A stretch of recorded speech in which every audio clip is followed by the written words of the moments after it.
Chapter 6 Fireballs in the Park. Valkyrie woke early. She took a pebble from her bedside table and sat on the floor cross-legged. The pebble was flat and smooth in her hand. She focused on it, like Skulduggery had taught her. She focused until she could feel the air on her skin, and she focused on how it all connected. Slowly the pebble began to rise off her palm, held aloft by the air itself. A part of her still thrilled to see this, but she kept that part of her subdued. To use magic, she couldn't afford to let anything ruin her calm. And then that voice, drifting up the stairs like the whine of a dentist's drill, and the pebble fell back into her hand. Muttering to herself, Valkyrie stood up and walked into the bathroom, her practice done for the day. She took a shower, then pulled on her school uniform before heading down to the kitchen. Her mother was there, and sitting beside her was Valkyrie's shrill, sharp-featured aunt, Beryl. "Morning," Valkyrie said as she passed them, going straight for the cupboard. "Hi, love," her mother said. "Good morning, Stephanie," Beryl said primly. "Beryl," Valkyrie said in greeting. "How is school going for you?" Valkyrie poured some cereal into her bowl and added milk. She didn't bother sitting. "It's okay." "Are you studying hard? My girls are always studying. They get it from my side of the family, I have to say. It's a valuable work ethic I've instilled in them." Valkyrie murmured and scooped a spoonful of cereal into her mouth, doubting the validity of just about everything Beryl had just said. Her aunt didn't like her, and Valkyrie didn't like her aunt. Her aunt didn't like her because Valkyrie had inherited her late uncle's estate, and Valkyrie didn't like her aunt, or her aunt's husband Fergus, because they were dislikable people.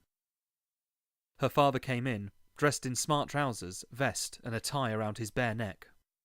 He winked at Valkyrie, then noticed his sister-in-law. "Beryl," he said, utterly failing to hide his dismay.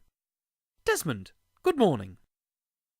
"Beryl, what are you doing here? It's not even 8 o'clock. You know I don't like seeing you before I've had my first cup of coffee." Beryl laughed that hideous fake laugh of hers. "Oh, Desmond, you're such a messer.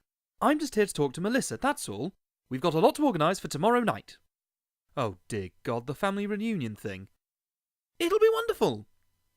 "But you'll be there," her dad said, puzzled, and Valkyrie nearly choked on her cereal. Her mum looked up at him. "You forgot your shirt." "Oh, yes, the reason I'm here. I don't have a clean one." "Behind the door." He turned, saw the crisp white shirt hanging on the coat hook, and rubbed his hands together. He took it off the hook and put it on, sliding the collar up beneath the tie as he buttoned it. He didn't like wearing ties. He owned a construction company, so he'd always thought he'd be in work boots and jeans. But every now and then he had to dress up and pretend, as he put it, to be civilized. "So, Steph," he said, "looking forward to a great day in school?" "Oh, yes," she said with mock enthusiasm. "What do you think you'll learn today?" "I can't begin to guess. Maybe how to subtract." He waved his hand dismissively. "Subtraction's overrated. It's like adding, only backwards. You're not ever going to need it." "Desmond!" Beryl said sternly. "You shouldn't take that attitude. Stephanie is at an easily influenced age, and she needs to be taught that everything she learns in school is valuable. Joking around is all well and good, but some things just have to be taken seriously. How can you ever expect Stephanie to be responsible when all you ever do is set a bad example?" "I don't know," he answered. "Luck, I suppose." Beryl sighed in exasperation and looked like she was about to give them a lecture. Valkyrie and her father both pounced on the same opportunity before Beryl could utter another word. "I'm going to school," Valkyrie said quickly, shoveling the last spoonful of cereal into her mouth. "I'm going to work," her dad said, only a millisecond behind. Valkyrie slipped her bowl into the dishwasher and made for the door. "But Desmond, you haven't had any breakfast," Valkyrie's mother said with a frown. "I'll get something on the way," her father said, following her out. They got to the hallway and Valkyrie turned for the stairs as her dad picked his keys up off the table. They looked at each other and nodded their silent goodbyes. Then they both smiled, and he walked out and she went to her room.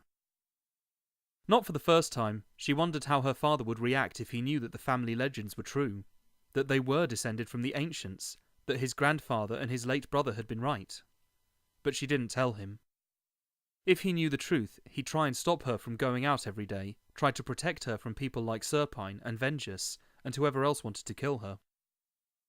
Or worse, maybe he'd want to get involved. She didn't think she'd be able to cope with her father putting himself in danger. She wanted her family to be normal. Normal was good. Normal was safe. She closed the door, then took off her school jumper and dropped it on the bed. She touched her mirror, and a moment later her reflection stepped out. She had forgotten about the logo rule once, and the reflection had gone to school with the school crest on the wrong side and the school motto written backwards. Valkyrie hadn't made that mistake again. She waited until her reflection had pulled on the jumper, then handed it her school bag. "Have fun," she said, and the reflection nodded and hurried out of the door. Not for the first time, Valkyrie grinned to herself. She'd hardly been to school since Skulduggery had worked his magic on that mirror, yet she was up to date on all the classes, all the gossip, all the day-to-day workings of an ordinary, everyday, run-of-the-mill 13-year-old. Without having to actually set foot through a classroom door. Sure, there were times when she wished she'd been there to experience something firsthand instead of reliving it through the reflection's eyes. It wasn't the same merely having the memories of, say, a joke being told, instead of actually having been around for the real thing. Just another price to pay, she reckoned. Moving quickly, Valkyrie took off the rest of her uniform, hid it under her bed, and dressed in the black clothes that had been made especially for her. She'd grown a bit since Ghastly Bespoke had designed them, but they still fitted, and for that she was thankful. They had saved her life on more than one occasion, and it wasn't as if she could ask Ghastly to make any more. In a fight with the White Cleaver, he had used the earth power as a last-ditch defense and turned himself to stone. She hadn't known him that well, but she missed him, and she knew that Skulduggery did too.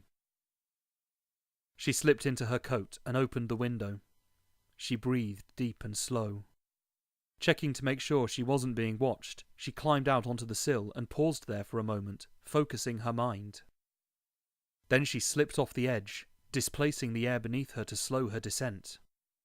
It wasn't graceful, and her landing was still a little too hard, but it was a lot better than it had been. She hurried down the road to the pier.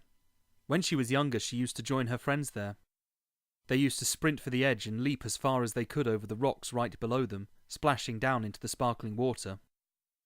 Yes, it was dangerous, and yes, poor J.J. Pearl once shattered his knee on those rocks, but the danger gave the exercise a certain extra kick. These days, J.J. walked with a slight limp, and she'd long since drifted apart from her childhood friends. She missed swimming, though.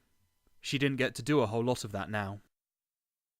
The Bentley was waiting for her, parked beside a rusty old Fiat. It stood out by a mile, but then it stood out by a mile wherever it went. "Good morning," Skulduggery said when she got in. "Well rested, are you?" "I had 2 hours sleep," she said. "Well, no one said being a great detective leading to an action-packed life was easy." "You said it was easy." "I said it was easy for me," he corrected. "Was that your lovely aunt's car I saw outside your house?" "Yeah, it was," said Valkyrie, and told him about her brief run-in with Beryl. "Family reunion," Skulduggery said when she had finished. "Are you going?" "And what?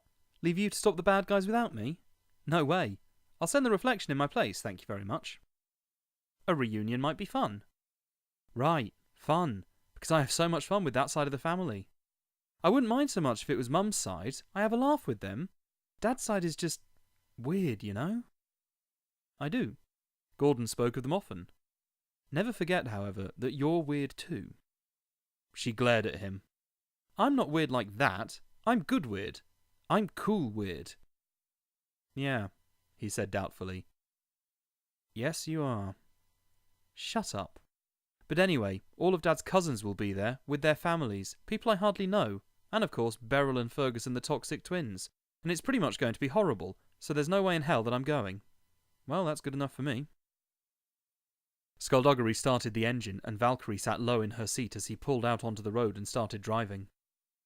"So have you found out anything about Vengeance?" "One of our people at the docks hasn't reported in yet," Skulduggery said. He was wearing his usual disguise, wide-brimmed hat, overlarge sunglasses, fuzzy wig, and a scarf wrapped around the lower half of his face. "It might be nothing, but..." "But Vengeance might already be here." "Well, yes." "That's bad." "It's not good." They were driving down Main Street, and Valkyrie glanced out as they passed the bus stop. 5 bored-looking teens stood in school uniform. My reflection's not there, she said with a frown. Maybe it got delayed. She shook her head. It left before me. The Bentley slowed. What do you want to do? It's probably nothing. It could have cut across the green, although it should still have made it here by now. But no, it's probably nothing. Skulduggery pulled over to the side of the road and tilted his head at her. You use that reflection a lot more than is recommended, he said. You ought to expect some unusual behaviour every now and then. I know. But you want to go and look for it, don't you? I just want to check that everything's all right. I'll get out here, go through the green. I'll turn around, head back to the pier, meet up with you there. Valkyrie nodded, made sure no one was looking, and then got out of the car and ran between two buildings. She climbed the fence and dropped to the grass on the other side. The green was actually a small park, an oasis of trees and flower beds and a fountain tucked behind Main Street. It was the site of many a game of football when Valkyrie was younger. She could have been overreacting. Her reflection had probably met some people Valkyrie knew. In fact, Valkyrie herself could be the one to ruin things by running straight into a situation that the reflection was handling with its usual efficiency. And then she heard her own screams. Valkyrie left the main path, running towards the small clump of trees. Beyond the trees, near the fountain, there were two figures struggling. It was her reflection, trying to break free from a man in black. "Hey!" Valkyrie shouted. The man in black looked up. He was pale and oddly beautiful, and way too calm. "There you are," he said. "I was almost fooled. Almost. But this one doesn't feel fear. And I can smell fear." He thrust the reflection from him, and it stumbled to its knees. "Get to school," Valkyrie told it. The reflection nodded, picked up the fallen school bag and ran past her through the trees, not even glancing back at the attacker. Valkyrie glared. "Who are you? How did you find out where I live?" "I followed you," he said. "I lost you when you came into town, so I decided to wait around until you showed up again. I even made some new friends." Now she saw them, a young couple walking towards her. She knew them. She didn't know their names, but she'd seen them around, holding hands, laughing. They weren't laughing now. They were pale as the man in black. They looked sick, and there were bloodstains on their clothes. They watched her with dark, dead eyes. Valkyrie looked at the man in black, remembered the graceful way he had moved. "You're a vampire," she breathed. "And you are Valkyrie Kane. And you're coming with us." She couldn't fight them. There was no way she was even close to being ready. So she ran. The young couple were after her, sprinting, feet thudding on the grass. She kept ahead of them. She didn't even have to look back. She could hear how close they were. But she couldn't hear him. The man in black was running at her side, moving without effort. She tried to duck away, but he reached out a lazy hand, his fingers closing around her arm, and stopped suddenly. She jerked to a painful halt. She swung a punch, but he moved slightly, and her fist connected with nothing but air. She tried to kick and he took a step, the expression on his face never going beyond bored, and he grabbed Valkyrie's arm and twisted it behind her back and her knees hit the ground. "The Baron wants you alive," he said. "Bear in mind he did not specify unharmed. Do not try to hit me again." "How about me?" Skulduggery said as he ran up behind him. "Can I hit you?" The man in black released Valkyrie and turned, too late to stop Skulduggery's fist from smacking into his jaw. He staggered and Skulduggery splayed his hand. The air rushed into the vampire and sent him backwards, head over heels. Instead of sprawling onto the grass, however, his body moved with an inhuman agility and he twisted sideways and landed on his feet. "Detective," he murmured. "Dusk?" Skulduggery said. "It's been a while. Still evil?" The man called Dusk smiled. "When the mood takes me." He gestured to the young couple. "Allow me to introduce you to my friends. I like to call them Minion 1 and Minion 2. You can decide among yourselves which one is which. The young couple attacked. Skulduggery dodged their clumsy grabs and threw them into each other's way. Dusk blurred, and in an eye blink he was beside Valkyrie, pulling her to her feet. Skulduggery lunged at Dusk and they went down, and Skulduggery lost his hat and scarf. Valkyrie stumbled back. Minion 1, the male, snarled and came at her. He looked even worse close up. His eyes were dull and red-rimmed, and she could see the bite on his neck beneath his shirt collar. It wasn't the dainty twin pinpricks she'd seen in the movies. His neck had been savagely torn open. She could smell the dried blood on his skin. It smelled of copper. For a moment she panicked. His hands were gripping her collar, forcing her back, and he was strong. His girlfriend, Minion 2, was right behind him, eager to inflict some damage of her own. Valkyrie made herself relax, remembering the drill she'd run with Skulduggery and Tanith, conditioning her body to relax when every part of her wanted to scream. She allowed herself to be pushed back. Her left hand gripped Minion 1's wrist, and her right hand came up between his arms to his face. She planted her left foot, and dug in and twisted her hips into him, and Minion 1 collided with her and went over. Minion 2 snarled and punched, and Valkyrie's world rocked. She deflected the grab that followed, tried a lock that didn't work, then stomped on Minion 2's knee and shoved her away. She saw Skulduggery and Dusk. Now that he could no longer be taken by surprise, Dusk's supernatural grace and athleticism were keeping him away from Skulduggery's strikes. He swept out of range of the punches and kicks, and every hold Skulduggery tried, Dusk eased out of before it was even completed. He kicked Skulduggery and moved backwards, and as he did so, something fell from his pocket. He glanced at it and moved to retrieve it, but Skulduggery held out his hand and it flew into his grip. It was a syringe, filled with a colourless liquid. Dusk shrugged. "You can keep it," he said. "I've got plenty more." The minions were regrouping. Valkyrie clicked her fingers, but failed to ignite a spark. She tried again, and this time she felt the heat of the friction. She focused, curled her hand, and let the energy pour from the centre of her body into her arm, into her palm. Then she took the spark and made it into a flame. "Stay back," she warned. The minions didn't answer. She didn't even know if they were capable of answering. The flame expanded into a ball of fire in her hand, and she hurled it right at them. And then Skulduggery was shouting something and running forwards, his arms sweeping up, and a rush of wind hit the fireball and knocked it off course even as the flames extinguished. Then he was at Valkyrie's side, holding her arm, walking backwards with her as the minions stalked them. "They've been infected," he said, "but they're not lost. Not yet. We don't want to kill them."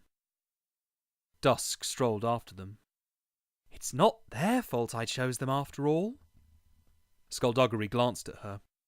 "It takes 2 nights for an infected to become a vampire. Until then, they're innocent victims." "But in 2 nights," Dusk added, "this will all be over." Skulduggery took out his gun, aimed it straight at Dusk. The minion stopped and snarled. Dusk's smile never left his face. "This is your chance to leave," Skulduggery said. "Why would we do that? You're the ones backing away. You can't kill my friends. You are losing this little altercation."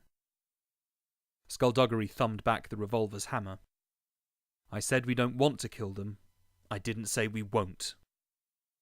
"If you fire that gun," Dusk said, "you will have the whole town running to see what's going on. And you've dropped your disguise." "That's the only reason I'm not putting you out of your misery right here and now." Dusk considered his options, then shrugged. "Minions," he said. "We're leaving." The infected couple snarled their displeasure, but did as they were told. They joined Dusk as he backed away. Skulduggery didn't lower the gun. "Tell Vengeance I expected more from him. Going after my colleague to get to me is the sort of thing Serpine tried. Tell me if he wants me, then be a man and come and get me." "The Baron is an honourable man." "The Baron is a coward." Dusk smiled, but didn't respond. Valkyrie stood by Skulduggery's side, and they watched Dusk and his minions fade into the cover of the trees.